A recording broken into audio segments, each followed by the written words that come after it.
Something happened while you were not watching. Heaven grew still. Not in the way silence usually falls, slow, creeping, like an ending. This was different. This was the kind of stillness that follows something rare, the kind that comes when all of heaven turns to look at the same thing at the same time. And what heaven turned to look at was you. I want you to hear what I am about to say, not as a comfort. Hear it as fact. You have been through things that had the full intention of finishing you, not discouraging you, not delaying you, finishing you completely. There were seasons where the pressure did not let up, where one hard thing barely ended before the next one arrived, where you had to keep choosing to get up when getting up felt dishonest, when you felt nothing like someone who was going to be all right, and yet you did not fully stop. That is what caught heaven's attention.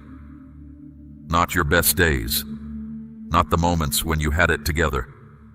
What made heaven go quiet was the moments when you did not have it together, and something in you still kept reaching for me. A whisper when you had nothing left. A reluctant step back toward the place where you knew I was, even when you felt no certainty that I would answer. You thought those moments were your weakest. Heaven read them as something else entirely. My child, you left me speechless. I want you to sit with that. Not because you performed well, not because your record was clean, but because inside the place where pressure breaks, most people, the hidden place that nobody else sees. You held something that should have buckled. You bent. I watched you bend. There were moments where I could see exactly how close you were to letting go entirely. But there was a thread you kept holding. Not tightly, sometimes barely, but you held it. That thread was not stubbornness. It was not willpower. I put it there. What I plant does not uproot easily. Even when the ground shook, the root held. That is not something you manufactured. That is something I placed in the deepest part of who you are. And the weight of everything this season threw at you proved it is real. Now I need you to understand what I am not saying. I am not saying the hard things were good. I am not standing over what you suffered and calling it a gift. Pain is not a prize. Loss is not a reward. What came against you was real, and it was heavy. I know how heavy it was. I was there for every hour of it, not watching from a distance, but present in the very room where you sat alone and wondered how much longer you could keep going. I did not look away. I have never looked away from you. There is something I need you to hold before anything else is said. I was not unmoved by what you walked through. I did not observe it the way you observe something from behind glass, at a safe distance, untouched. I was in it with you. Every night that stretched too long, every morning that arrived without relief, every moment where the silence felt like an answer you were not ready to hear. I was there through all of it. And what I was doing in those moments was not nothing. I was not simply waiting for you to endure your way to the other side. I was holding what you could not hold. I was keeping intact what the pressure was trying to destroy. That work was real, even when you could not feel it happening. And it mattered. What I placed in you was already there long before this season arrived. The pressure did not create it. The pressure revealed it. And what it revealed was something rare enough to make heaven stop and take notice. You kept your integrity when it would have been easier to let it go. You stayed honest when a lie would have been simpler. You remained when remaining was the harder path. And when the ones you trusted let you down, you did not harden the way hurt usually hardens a person. You stayed open. You stayed willing. That is not nothing. Those are not small things. To the eye, they look like nothing. To heaven, they carry enormous weight. There are people who look confident from the outside and are hollow on the inside. There are people who seem strong in public and crumble when no one is watching. What I found in you was the other way around. In the open, you were often uncertain. You doubted. You worried. You went through stretches where hope felt like a thing you could not quite hold in your hands anymore. But in the place no one else could see, in the quiet core, where a person's real character lives, there was something stable, something settled, something that would not fully agree with the verdict being spoken over your life by the hardship, by the disappointment, by the voices that suggested you were ordinary and small. Heaven sees that place. I built it. And what I saw inside it moved me, not as a figure of speech, not as a comfort phrase, but in the way that truth moves the one who knows what it costs to make something hold. Now I want to tell you what was found inside that place. I want to name it clearly. I want you to hear it plainly, without the filter of doubt softening it, before it can reach you. Because what was discovered about you in this season is not small. It is the kind of thing that shifts how you see your past, your present, and the ground you are about to walk into. So before I tell you everything else, before I speak of what comes next, what is shifting, and what is being released over your life, receive this one thing first. You were not forgotten. You were never abandoned. The quiet was not emptiness. What you lived through was seen in full, from the first moment the weight arrived to the last hour of the longest night. And what was found inside you when the pressure was at its heaviest, that is what I have come to speak to you about today. There is a word for what I found inside you, but I want to approach it carefully, because the first time most people hear it applied to themselves, they resist it. They shake their head. They think of all the ways it could not possibly be true. The word is rare. Not rare because you have never made a mistake. Not rare because you are better than the people around you. Rare because of what was found underneath the pressure. Rare because of what did not leave when everything else seemed to. When betrayal came, I watched for bitterness. In most people, bitterness arrives quickly after a wound. It makes a certain kind of sense. The hurt is real, the cause is unjust, and bitterness at least feels like something. Like a grip on the situation. Like a way to not be helpless. But when betrayal came to you, and it did come, I watched your heart, and what I found was not bitterness taking root. There was pain, real pain. But the bitterness had nothing to grip. Something in you kept releasing the very thing that should have poisoned you. Not quickly, not without a fight, but it kept releasing. That is not common.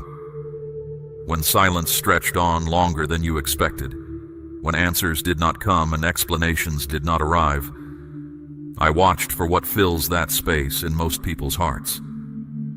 Long silence breeds anger in many people, or resignation, or the slow, quiet decision to stop trusting. In you, the silence hurt. I will not pretend otherwise.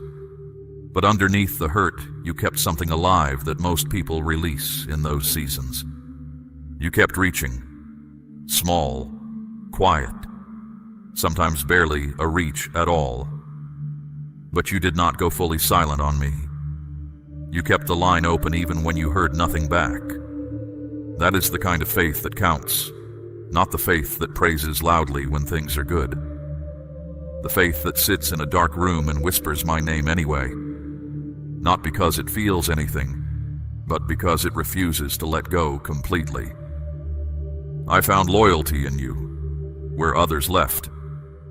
Not the kind of loyalty that is easy to maintain when things are going well. The kind that holds when holding costs something. I found patience in places where frustration would have been completely understandable. You were not patient because it was easy. You were patient because something in you chose it, even when everything else pushed against it.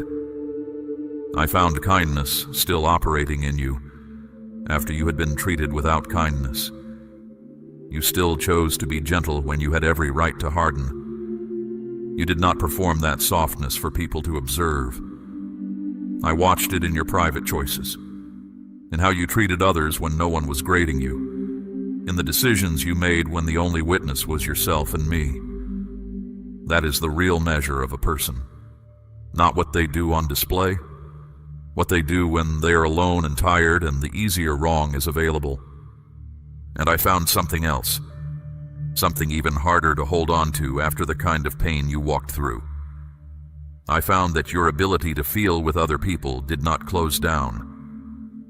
After being hurt yourself, there would have been no shame in pulling back, in protecting yourself, in deciding that you had enough to carry without taking on the weight of others. But that is not what happened. You remained open. You still felt the weight of other people's struggles, even when you were under your own. You still made room. You still showed up. That is an uncommon thing in a person who has been through what you have been through. That combination, loyalty under pressure, faith that holds through long silence, compassion that survives personal pain, does not occur automatically. I have watched people go through tremendous weight and come out closed, armored, unreachable, hardened in the way that something becomes when the life is pressed out of it. What you came out with was different. You came out with something I can only describe as depth. Depth does not announce itself. It does not ask for recognition. It does not even always know it is there, but it shows up when it is needed. It shows in how you handle things that are too heavy for a shallow person to carry. It shows in the choices you make when no one is watching and the easier wrong is right in front of you. It shows in the way you enter a room, even now, even after everything, still carrying something that has not been used up. You have depth, my child. It was built through things that cost you, through seasons that asked more than you felt you had, through moments where the only way through was through. And what was built in those moments is real. It is not a feeling or an impression. It is something solid. It has already been tested under conditions designed to destroy it, and it held. You thought those seasons meant something was wrong with you. You measured yourself against people who seemed further along, people who looked like they were moving forward while you felt stuck. But that comparison was never a fair one. Their path was not your path. Their timeline was not your timeline. And what was being built in you during that time was something that does not get built while you are moving fast. It gets built in the slow places, in the still places, in the places where there is nothing to do but hold on. You held on. And what was found in you because of it is something heaven has not been quiet about. Most people will never know what was found, but you were drawn to this moment for a reason, and that reason is this. Heaven has something to say to you that has been held long enough. Declare your Amen if you have faith. The attacks you experienced were not random. I need you to understand this clearly, because many people look at the hardship they have faced and conclude one of two things. Either that they are unlucky, or that somehow they deserved it. Neither is what happened with you. The attacks that came against you were specific, targeted. That is not something to take lightly. You do not deploy targeted pressure against something ordinary. You do not spend focused energy trying to undo something that poses no threat. The enemy studied you before he moved, and what he studied alarmed him. He saw what I placed inside you. He could not create it. He could not take it. but he could try to get you to walk away from it voluntarily. He could not erase your calling, but if he could get you to disbelieve it, if he could get you to look at yourself and conclude that you were ordinary, unimportant, too broken to matter, then what I placed in you would sit dormant, not destroyed, but inactive, unused. And that was his aim. So the attack did not come as something obvious. It came quietly. It came as a consistent suggestion. The suggestion took many forms. You are behind. You are not like others. You have missed too much. The things that hurt you have marked you permanently. You will always be at this same level. No one who really sees you stays. These were not idle thoughts. They were placed with purpose. The enemy does not waste effort on targets that do not matter to him. The very consistency of the pressure is itself a signal. It tells you something about what was at stake. There were times when you believed the lies. I will not pretend otherwise.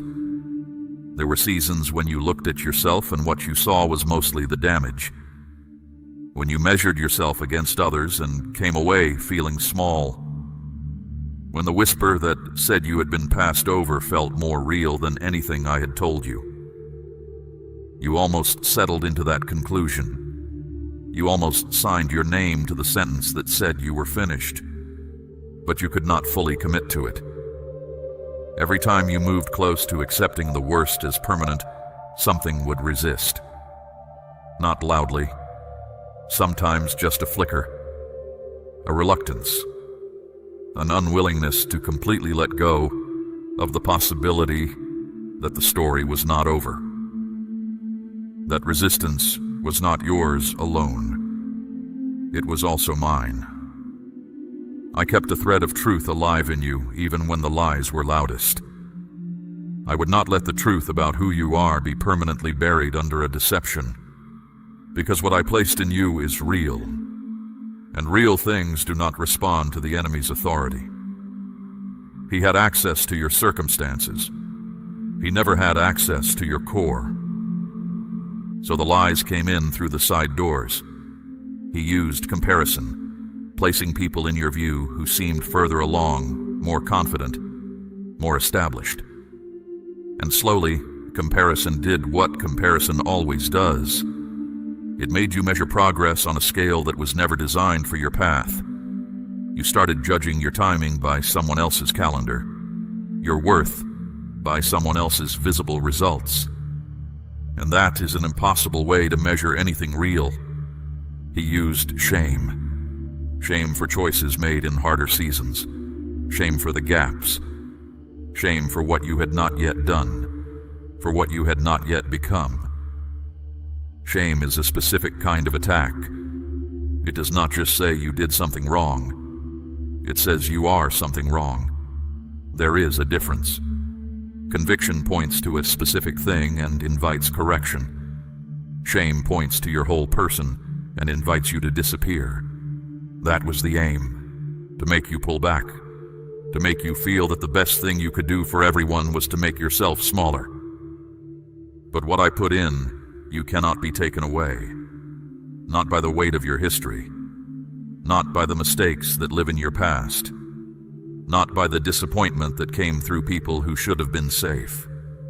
Not by the seasons that lasted longer than you could have anticipated. None of those things hold the authority to unmake what I spoke into being in you. The enemy tried every entrance. He found your doubt and used it. He found your longing for approval and turned it against you. He found the places where you were most sensitive and pressed there. But what I have written in you is not written in something that pressure can reach. He could bend you toward the lie.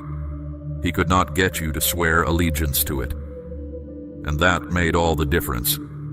You are still here. That is not a small thing. Every time the attack came and you did not stay completely gone, every time you came back, even reluctantly, even exhausted, even unsure, the enemy's plan failed. Not dramatically, Not with a shout. Just quietly, faithfully. He failed. My child, I am asking you to place a portion of what you have, something of real weight, upon the altar of this work, as gold laid on the scales of this calling. Let it be a seed sown into deep water, an offering set on stone, not held back in fear. This is proof that your trust rests in my hand to provide, and that your heart no longer clings to lack. What you release in faith does not leave your life. It moves ahead of you into the harvest I'm preparing. What was built in you through those attacks stands intact. The lies shape no permanent thing in you. They came and they pressed hard, but the foundation I laid held. The truth lived beneath everything that was piled on top of it.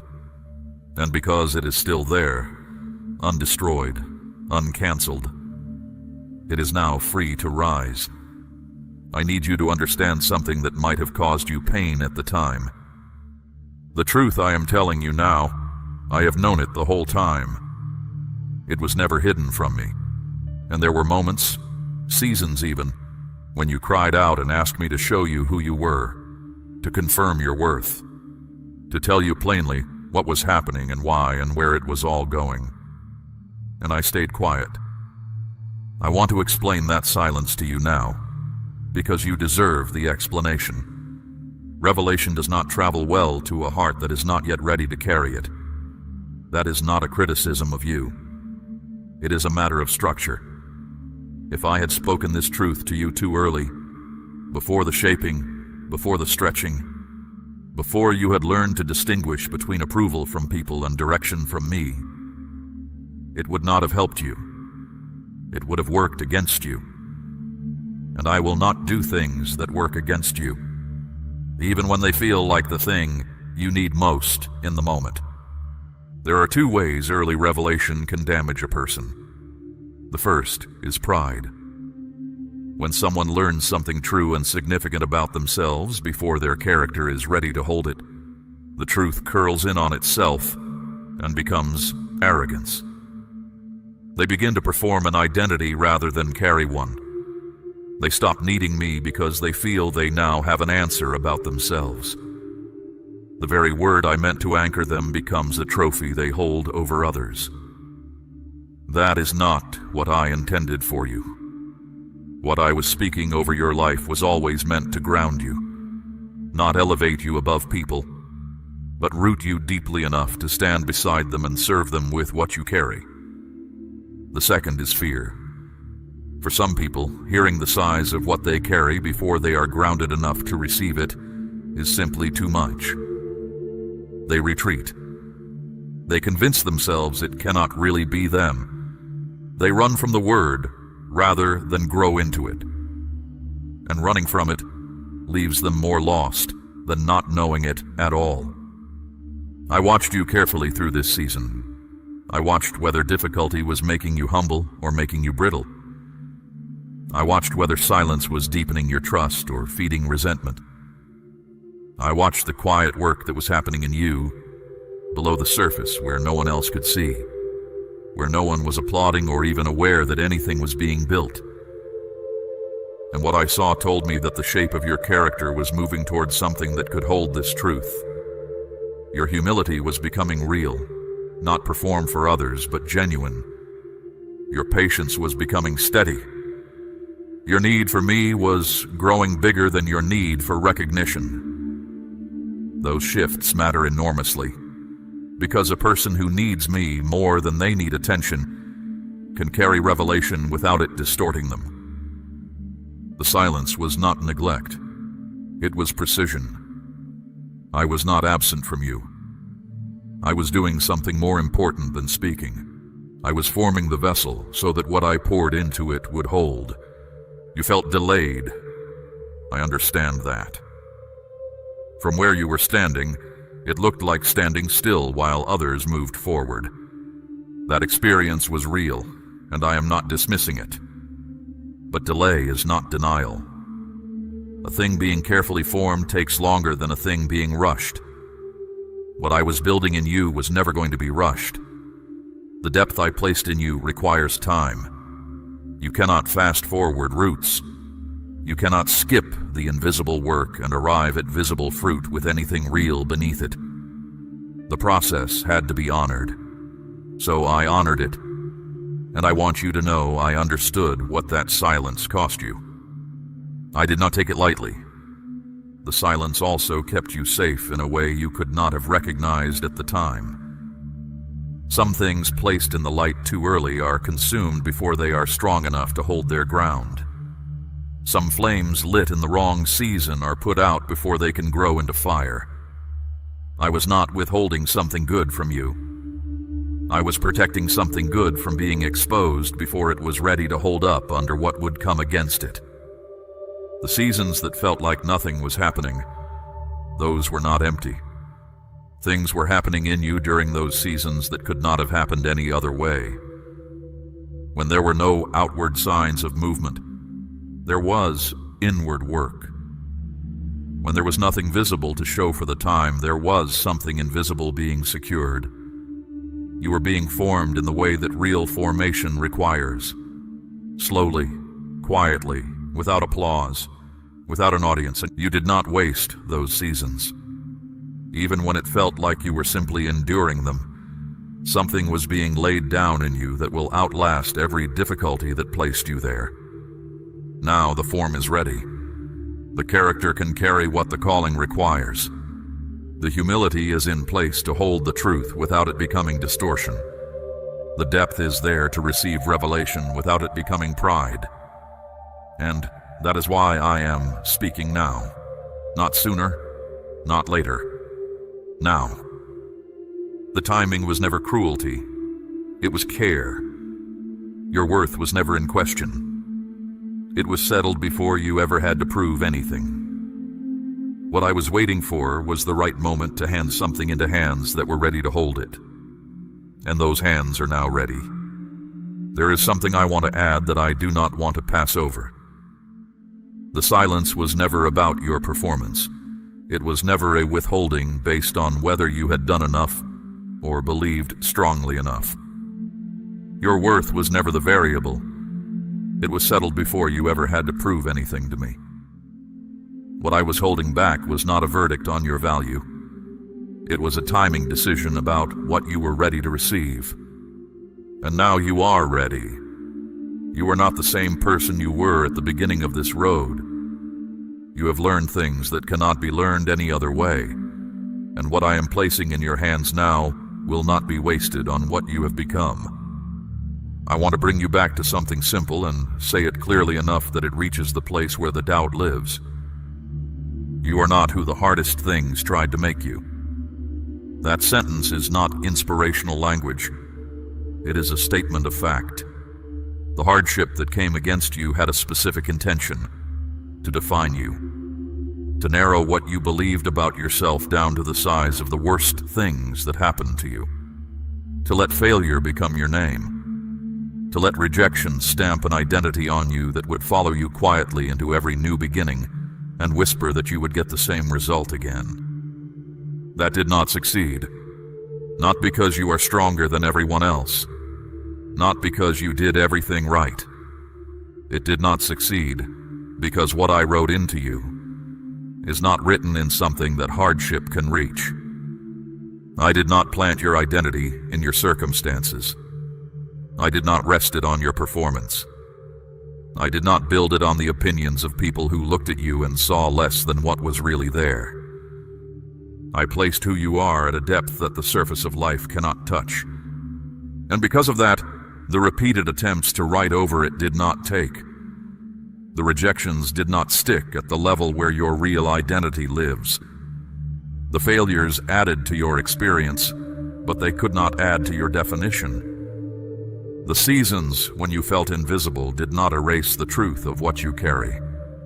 The comparisons that made you feel behind did not change the path I designed specifically for you. You were never behind your purpose. You were always on the path I set for you. Your path does not run on the same timeline as other people's paths. It never has. Measuring your progress by someone else's markers has never been the right measure for your life. I know that is easy to say, but I need you to feel the weight of it, because the habit of comparison has cost you more than you realize. Other people are not ahead of you. They are on their own path, carrying what I assigned to them. When you look at where someone else is and compare it to where you are comparing two things that were never designed to be compared. Your path is yours alone. The shape of it, the timing of it, the pace of it, these were decided with you specifically in mind, not as an afterthought, not as a compromise, as a design. And what you are called to carry is significant. I do not say that to make you proud. I say it so that you stop treating yourself like something smaller than you are. There is a habit you have developed of making yourself small before anyone else can do it. A kind of preemptive diminishment. If you make yourself small first, the thinking goes, it hurts less when others agree. But that habit has cost you. It has kept you from walking into things with the authority and steadiness that rightly belongs to you. What I placed in you is not fragile. It does not need to be protected by smallness. It does not need you to hide it so that it will not be targeted. It can withstand being seen. It can hold up under scrutiny. It can be expressed openly without falling apart. You are allowed to know who you are. You are allowed to walk in the reality of it.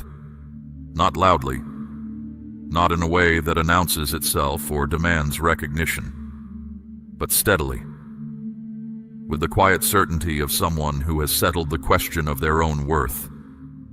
Not because circumstances confirmed it, but because I said it. Here is something else I want you to receive.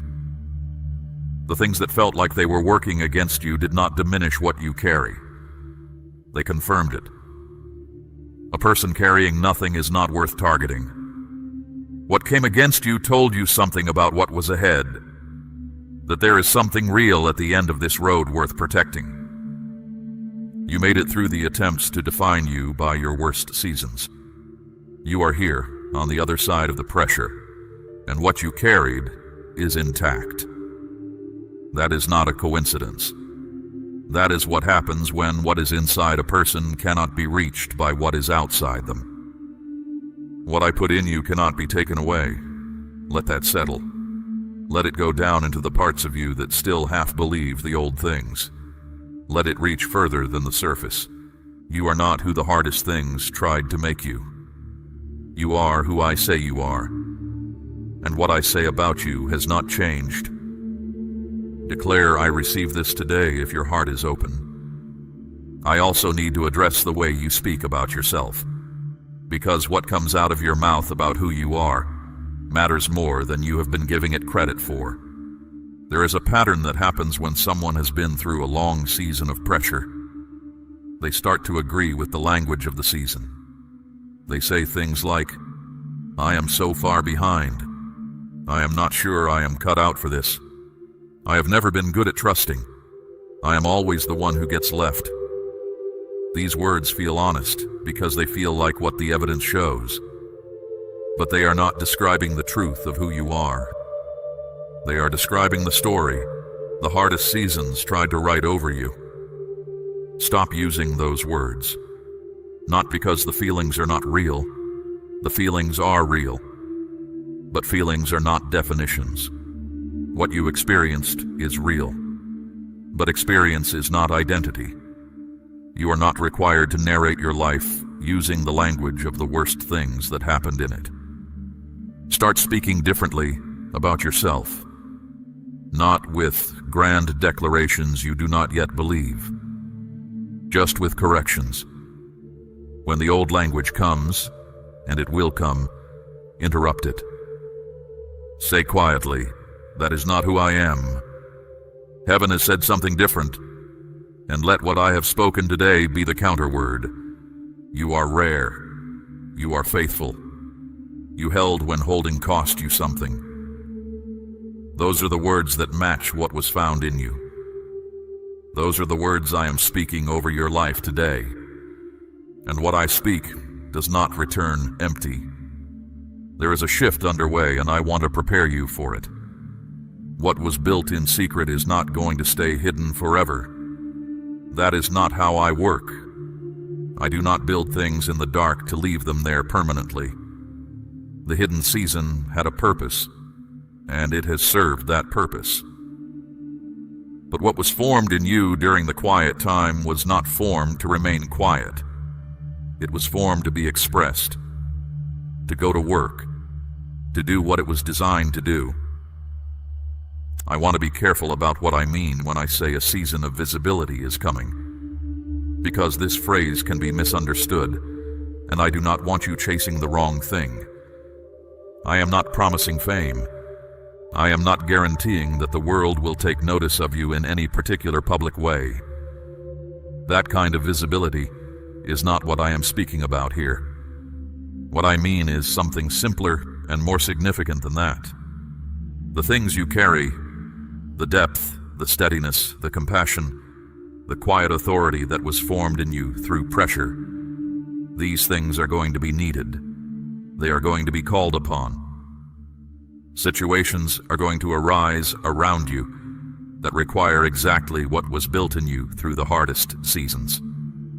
People are going to come into your life who are in the kind of darkness you yourself once lived through. And because you went through it honestly, without bypassing it, without performing your way to the other side, you will have something real to offer them. That is the visibility I am speaking about. You will be placed where what you carry is needed, and what you give in those moments will not be advice from a safe distance. It will be the weight of someone who has actually been there, and who came through still holding something that held. That kind of presence changes things in ways that performance never could. It is the difference between someone who has studied a map and someone who has walked the road. People can tell the difference. They feel it when someone speaks from a place of real experience, and what you have to give comes from that place. Now let me address something that may happen as this shift comes. As things begin to change, as doors begin to open, as you find yourself in more visible places, the old voice of comparison may return. It will look at what others have and suggest that you are still not quite enough, that your path is not as clean as theirs, that you have too much history, that the people who are further along somehow got there without carrying what you have been carrying. Do not cooperate with that voice. You have learned something through this season that many people spend their whole lives not learning. You have learned that approval is not the foundation, that what I say about you carries more authority than anything the visible world puts on display. Walk into this new season with that settled, not with your guard up, not striving to maintain it, just settled.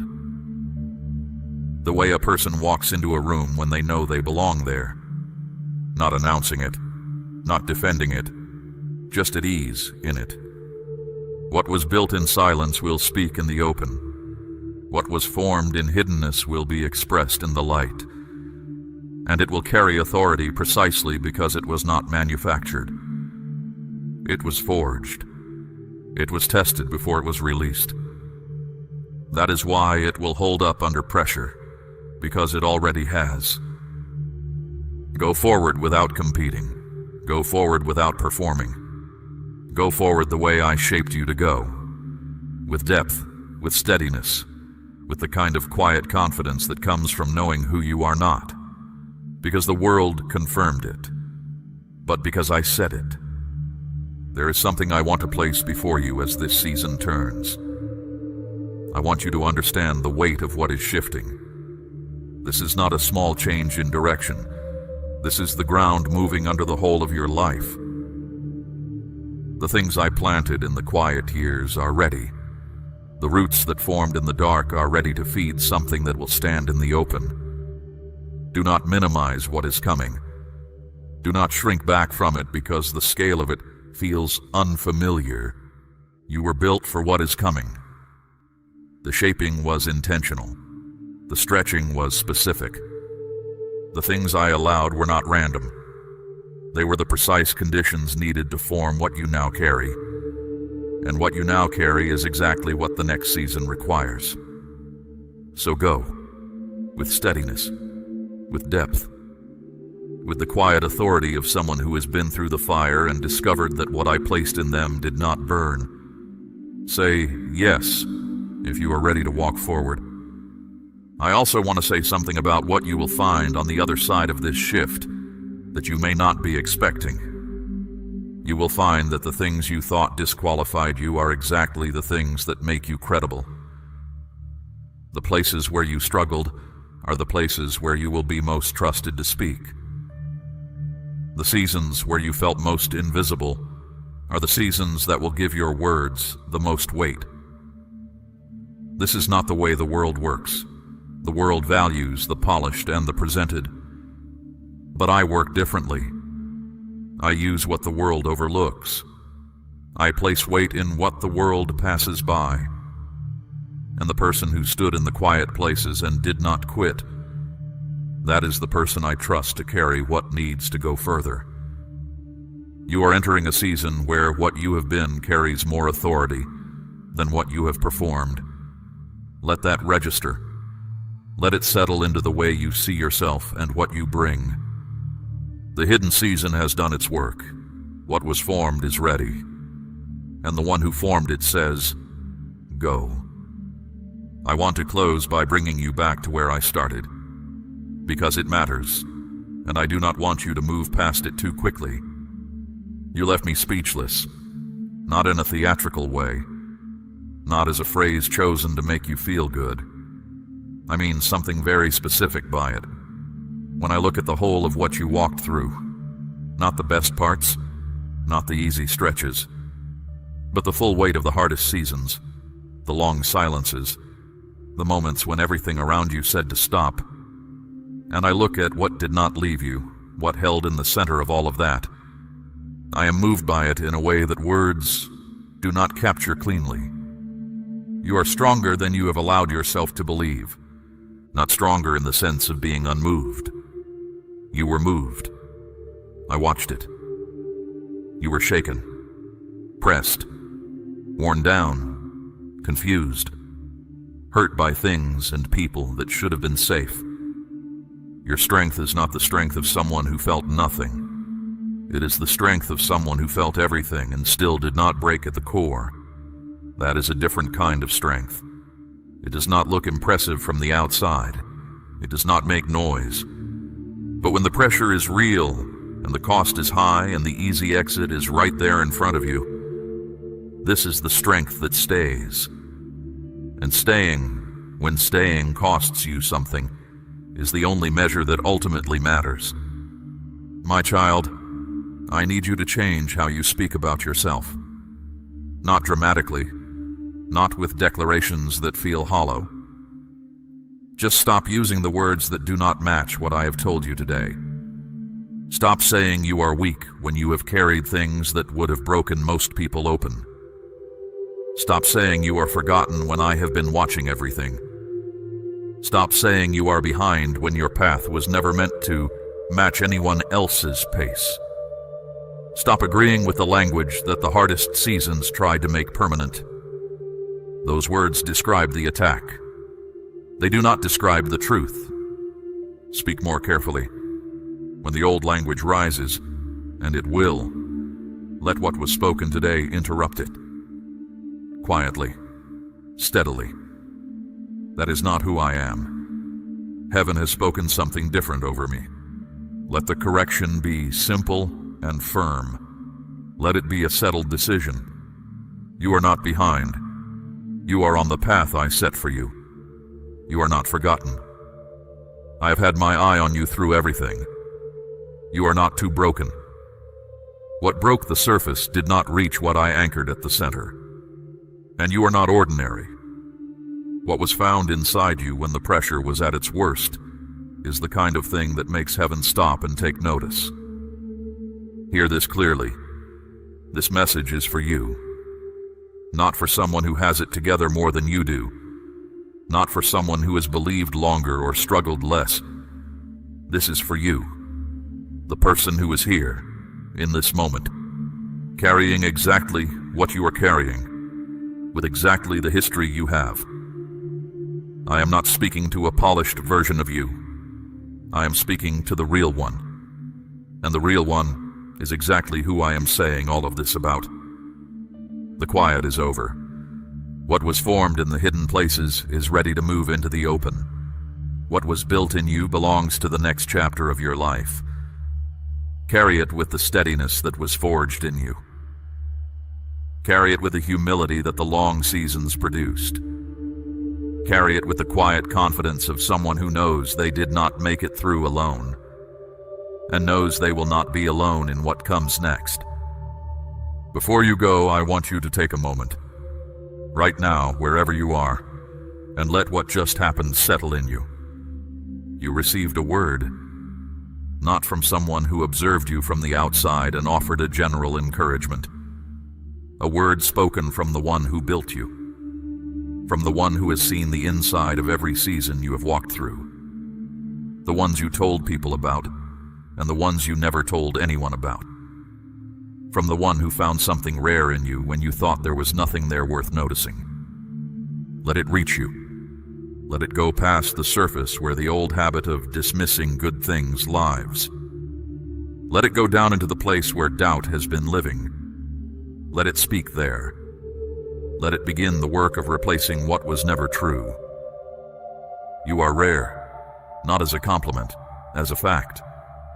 What was found in you this season, under the weight, in the long silence, in the moments no one else saw, had to be placed there deliberately, and then proved through pressure. And it has been proved. The testing confirmed what I always knew was there. Now, live accordingly, not loudly, just differently than you did before you heard this. Walk with a little more certainty. Speak about yourself a little more carefully. Stop apologizing for taking up space. What I placed in you was meant to be expressed, not suppressed. It was meant to be carried into the world. The season ahead belongs to what was built in the seasons behind. And the one who built it says, "You are ready. It is time. Go forward, my beloved child. Not striving, not competing, not with one eye on what everyone else is doing. Just forward, with depth, with steadiness, with the settled knowing of someone who has been through the fire and discovered that what I placed in them did not melt. I am with you. I was with you through all of it, and I will be with you through everything still to come. What I spoke over you today does not expire. It does not wear off when the feeling fades. It stands because I stand behind it. Carry it. Live it. Let it be the new foundation that the next season of your life is built on. Declare Amen as a seal over every word spoken to you today. We run on viewer support only. For exclusive member-only content, scan the QR or see the pinned comment. God bless you.